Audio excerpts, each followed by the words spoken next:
So let's start with the number that broke the internet, $140,000 as the real poverty line. Here's where this comes from. The official poverty line for a family of four in 2024 is $31,200. That's the number the government uses to determine who gets benefits, who's considered poor, and who's supposedly doing okay. If you make $32,000, according to the government, you're above the poverty line. You're not in crisis. But here's the problem. That number comes from 1963. An economist named Molly Orshansky noticed that families spent about 1/3 of their income on food.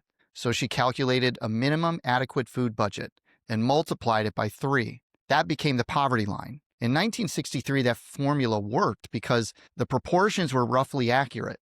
You spent 1/3 on food, 1/3 on housing, and 1/3 on everything else. But think about what life looked like then. One income could support a family. Housing was cheap, enough that a Teamster could buy a house in New Jersey. Healthcare was like $10 a month through your employer. Childcare basically didn't exist as a market because one parent stayed home or a family helped or the neighbor watched the kids. College you could pay for with just a summer job.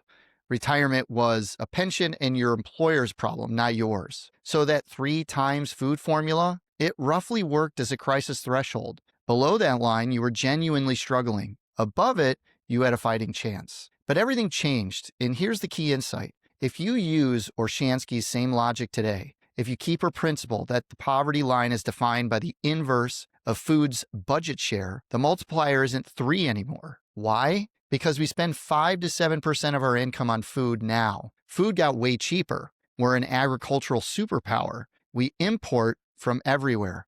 Technology made production more efficient, but everything else exploded. Housing now takes 35 to 45% of a household's spending. Healthcare is 15 to 25%.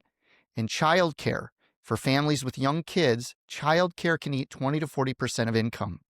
If you apply Orshansky's formula with today's food share, the multiplier becomes 16, which means the crisis threshold, the too little line, isn't $31,000 anymore. It's between $130,000 and $150,000. Let that sink in. So a family earning $80,000, the median household income, isn't middle class in the way we think about it.